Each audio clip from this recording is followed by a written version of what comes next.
We're a unique podcast for families of faith. Produced by parents and pastors who understand and appreciate how hard it is to maintain your faith in a hostile culture. We're here to encourage and support you in the most vital role of all, parenting. If you're feeling overwhelmed and afraid, it's okay. Brilliantly Brave is hosted by two middle-aged guys with 9 kids between them, a road tripper, author, and pastor, Father Brad Matthias, and iShine founder, solo parenting expert, and all-around foodie, Mr. Robert Beeson. Join us each week as we explore and engage with some of the most intriguing, inspiring, outrageous, and awesome parents in the world. This is Brilliantly Brave. Hello and welcome to Brilliantly Brave. I'm Pastor Brad Matthias and I'm here with Robert Beeson. Hello, good to be here. You know, it's a new year. We're excited to share it with you, and we've got some really good guests coming up in the next few weeks. Can't wait to talk to them. We've seen them a lot out on the road. Yeah, and in particular, we have a guest today who's a Canadian. Which That's makes right. him super cool. He lives For you. Yeah, You love Canadians. I do love Canadians. I love all things Canadian. I And do if, too. Yeah, if any listeners out there, want to send us Canadian stuff, I'll take it. I'll put it up in my office. I know you will. I have a Canadian bobblehead on my desk. That's true. That's true, folks. I wouldn't lie about that, and I'm surprised he admits it. Well, I love Canada. It's where God lives. He lives right in Bow Valley, which is just north of Lake Louise. Okay, so that's what we're talking about today, Brett? No, but it was fun. So Clinton Faupel and his lovely wife, Tanya, are going to be joining us in just a minute. They are the sort of founders and executive directors of an amazing ministry called Remedy Live. And that's a ministry, Robert, you and I have had a chance to interact with over the last couple of years. Absolutely. We've had artists on their show, and we've had actually one of their counselors host our TV show for iShine, Paige Klingenpeel, and we've become close to Clinton and his clan, Clinton and his clan, as we've been out on the road. They come to all the festivals. He's speaking at the festivals. We're there, so we've done some life together. Yeah, and he lives in northern Indiana. The ministry Remedy Live is available at remedylive.com. These are people who are actively making a difference in the lives of teens who are in crisis. And so today's podcast, we're going to talk about him as a executive director of this amazing ministry that you need to know about, especially if you have a teen, but also what it's like to be married with 4 kids under the age of 10. Yeah. Yeah, and be out on the road and do all the things that they do. How do they keep up? How do they stay sane? Right. That's a big vision to take on while you're raising kids.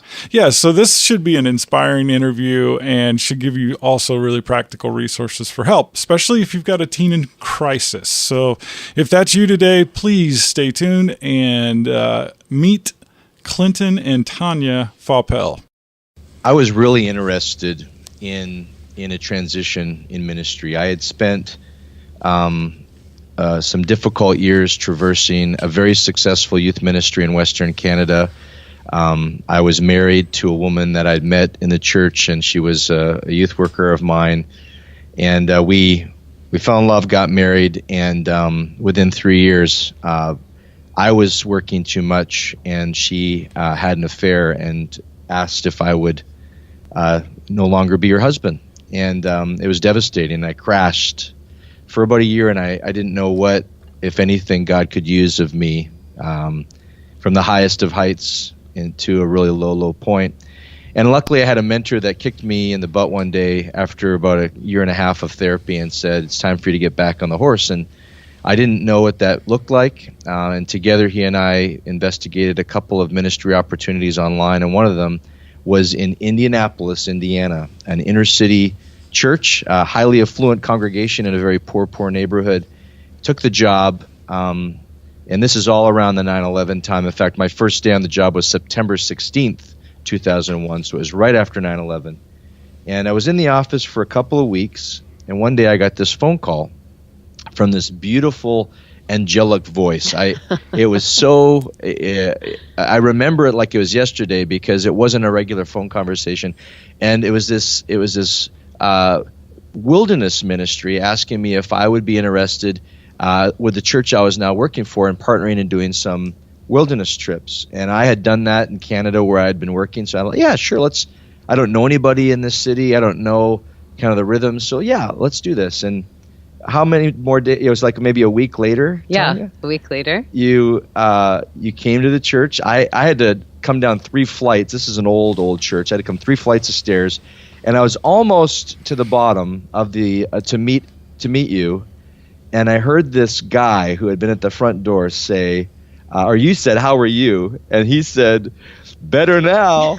And it was just I could not wait to meet you. I just nice anticipated something was going to happen that day, and I'm going to let you share what happened for the next hour and a half. Well, yeah, usually when I would come in to youth pastors to make my pitch, it would take maybe 20 minutes. And I think we were probably chatting for an hour and a half. And I got a tour of the church, and it was well beyond any typical connection I would typically make. So, I think we knew initially that we were either going to be best friends for a long time or this was it. Yeah, so. I wasn't looking to ever, remarry, right. But it was truly a God thing. Yeah. And we immediately engaged just in a level of ministry. Mm-hmm. I was immediately attracted to the fact that she was this gorgeous 20-something in late 20s, and you weren't dating anybody, and you were doing ministry as a Caucasian female in a very African-American context. Mm-hmm. And the courage you had, the bravery you had, I just said, I got to get to know this gal. And we started dating shortly after that, started doing some trips together and getting to know each other and figuring out whether or not we were compatible.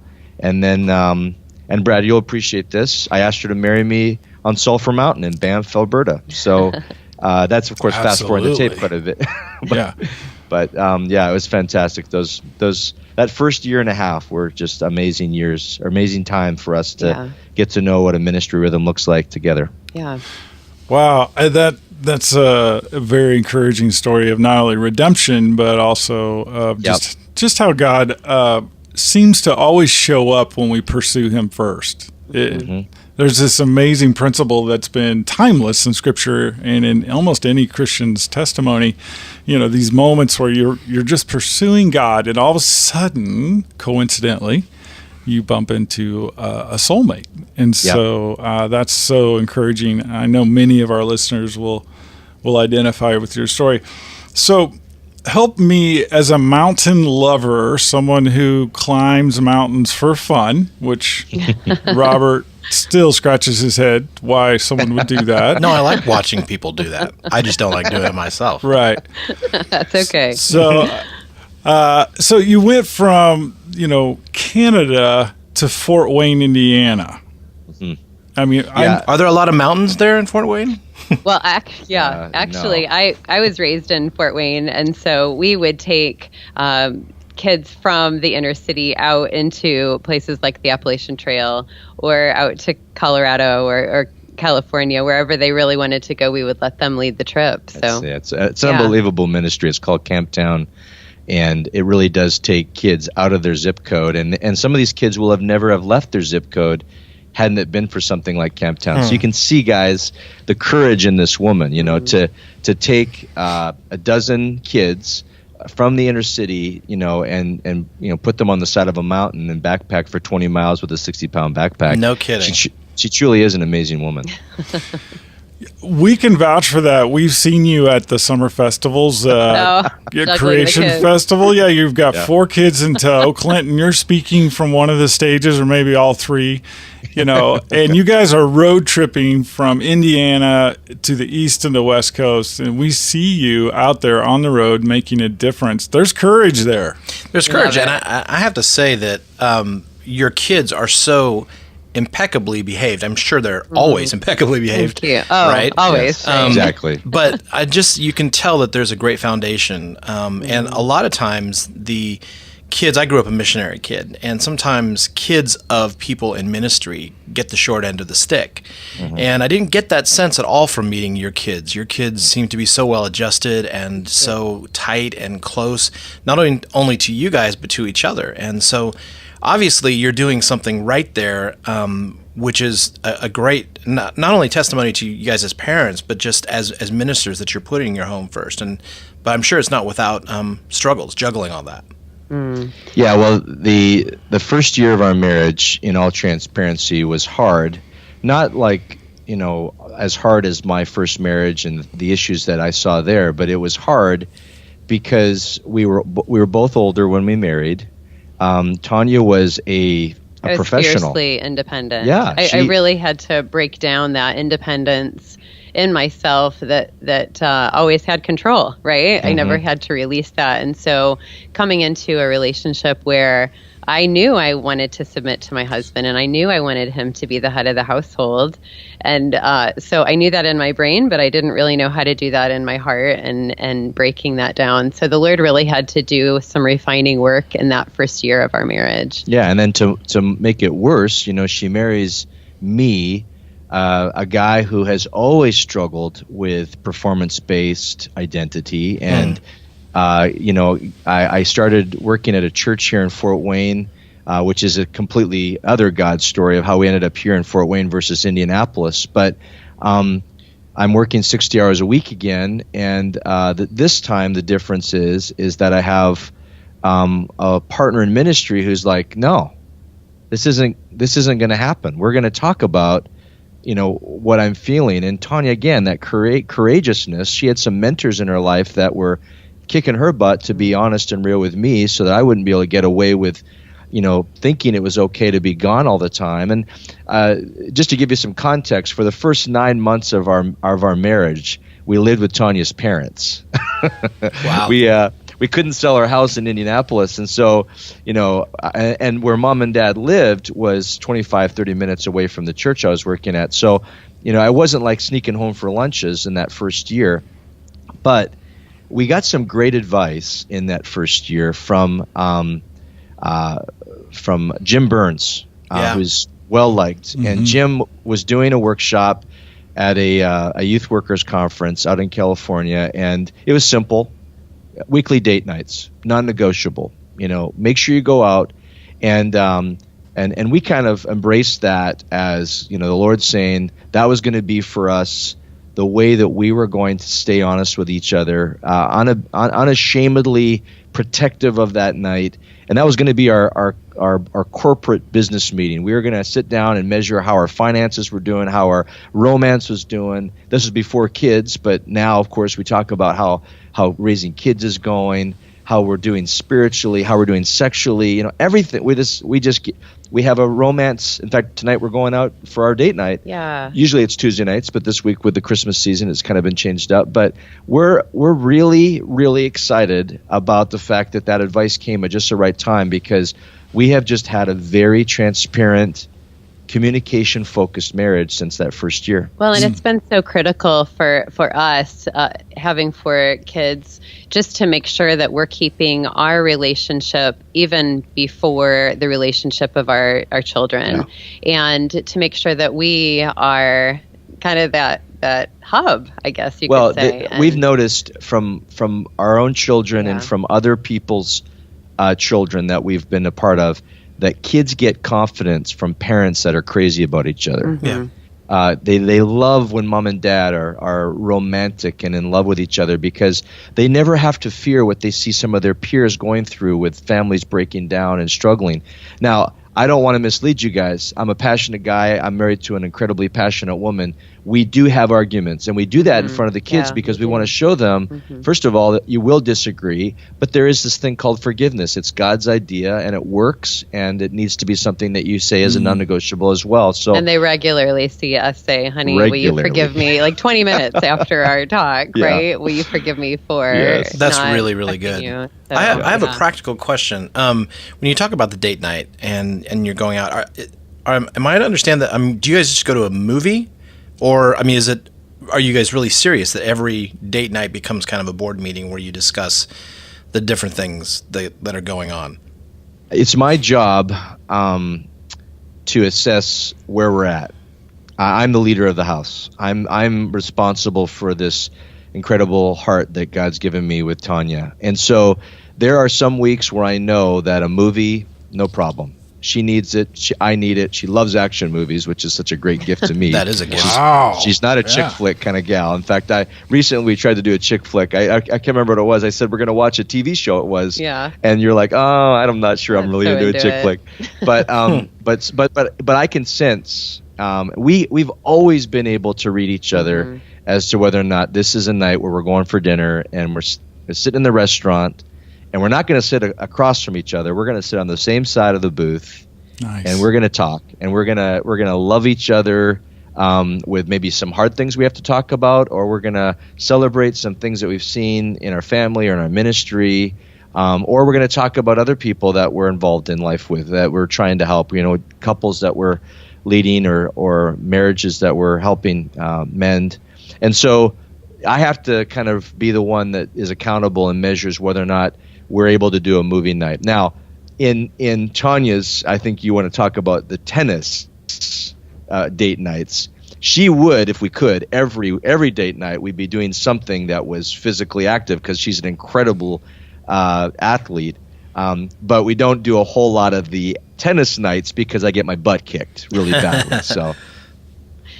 Well, and I just want to say, too, it just requires just an extra intention of making sure that you're leaving space and leaving mental and physical energy for each other. I think so many times in a marriage relationship, we spend everything literally that we have in our emotional tank and our physical tank, and we leave very little for our spouse. And so, having twins and going through those seasons of just feeling like I'm wearing motherhood literally with spit up running down me, and just making sure that in every season that we've had so far, just that we leave enough for each other to not make each other feel like we're a chore to be around or we're having to force something. Yeah, wow. And I would say too, husbands, this is your job to pursue your wife. This is your calling to pursue and chase your wife and to protect that date night. And I'm so grateful that I heard that from Jim when we first heard that message, years ago now, because this isn't mutual. I'm in charge of getting this thing done, and my everything in my life is better because of it. Tanya is more receptive to my leadership. We're sexually more attracted to each other. Yeah. We're better parents. We give off an aura to other families that we're really wanting to do this God's way, and that's attractive to couples. And it's all because I just, some advice was given to me to get off my horse and do something about it. Yeah, and to wives, I would say don't overcommit. I think we have a tendency to want affirmation, in many areas, and so it was just really, you talked about the foundation of what we've laid with our family, and just to have 10 years that I had only raising kids. I didn't hop back into ministry right after Ella was born, our oldest. I stayed home and was able to be there 24/7 with the kids, even if I wasn't perfect. That was my ministry. And we did marriage ministry. We did.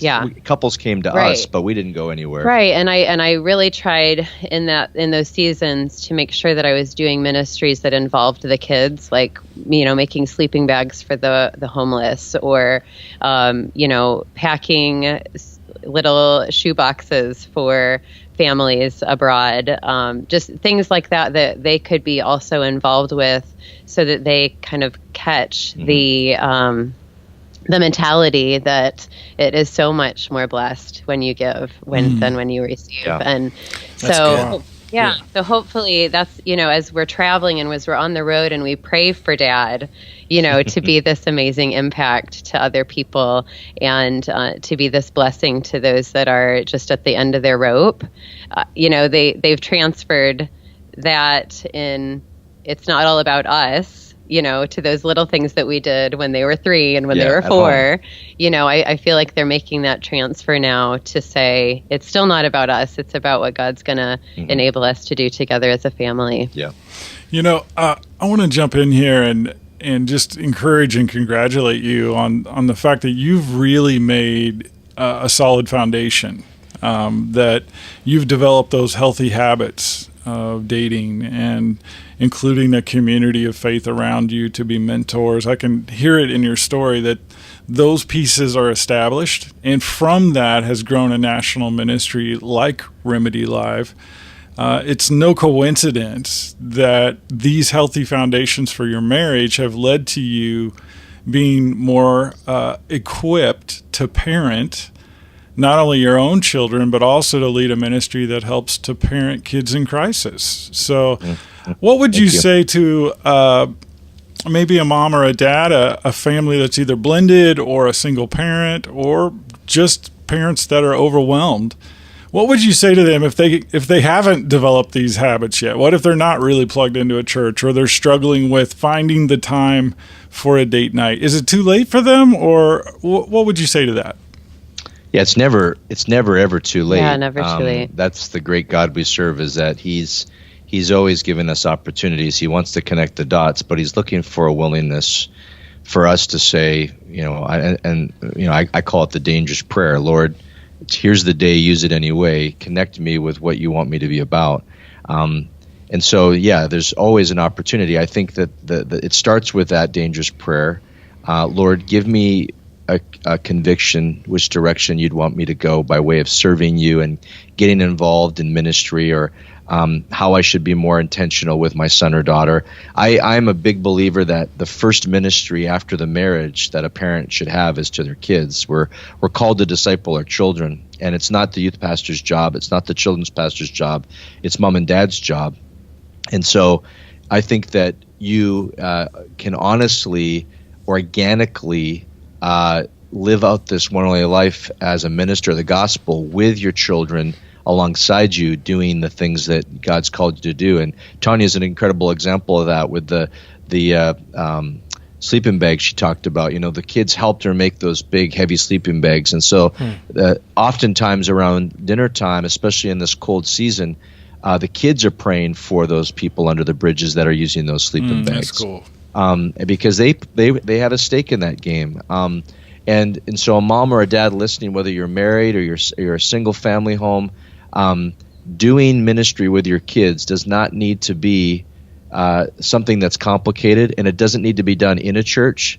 It could be done simply on a hot summer day by handing out bottled water to people at a park. It can be going and working at your local food bank, and our country's got a ton of those around that people are looking for volunteers. It can be as simple as, again, Tanya is an incredible ambassador to our neighborhood and baking cookies for new families that move into the neighborhood, and she always brings the kids along, and our kids are ambassadors of a beautiful smile to a visitor or a stranger to our neighborhood. So there's always opportunity, but are we praying the dangerous prayer in obedience to say, Lord, do what you want? And then are we listening to His response? Because sometimes it's different than what we might expect. One thing, too, that we hear from a lot of parents, too, on the kind of ending of their teenage years is parents wish that they would have done a better job at creating a community of other families that were like-minded, right? So families that were maybe more involved at church or more involved with a specific ministry, and that would be a community for those times down the road where they hit rocky roads, where they need another adult to come alongside their voice. Their teenager and say, okay, we're in this place. How can we get through this together? Because sometimes we hit those areas and teenagers don't want to hear from their parents. And so the more of a community that you can build around your children, we're really trying to be intentional about that as they're younger, so that when we hit those teenage years, we've got that base and we've got, backup plans, I guess you could say, where God can speak through these other people as well. Yep. Well, I think for our listeners, this has been a very valuable story that you shared, this idea that there are sort of foundational stones, if you will, that can be laid in any marriage that allows this amazing growth. It allows for something stable to emerge, something that could affect not only your children, but could be a significant voice into the culture around us, something like Remedy Live. And so for our listeners, I want to encourage them to go to your website, remedylive.com.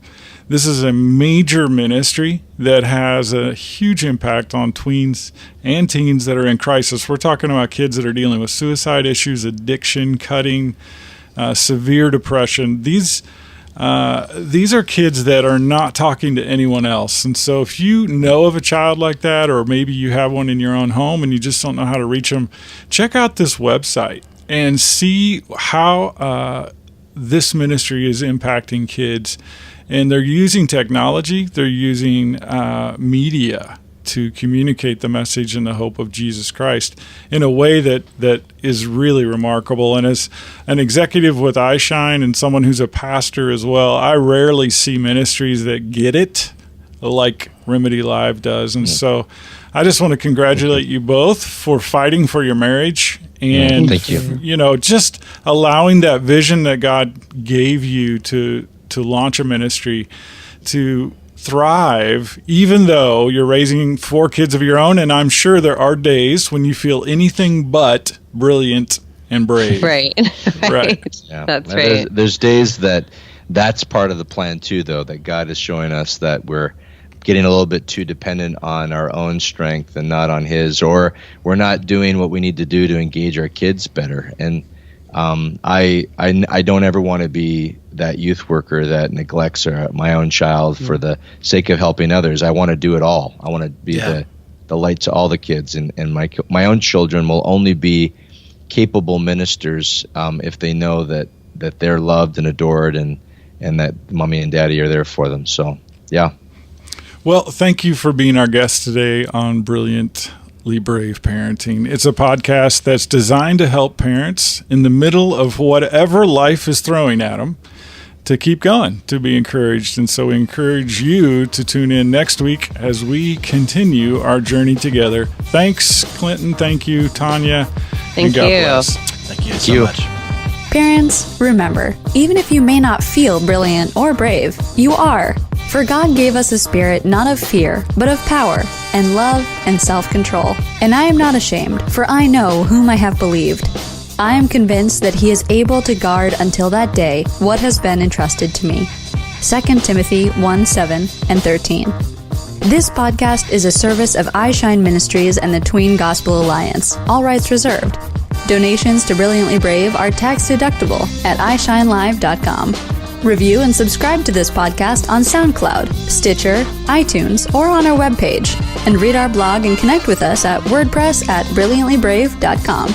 Thanks for joining us for another episode of Brilliantly Brave.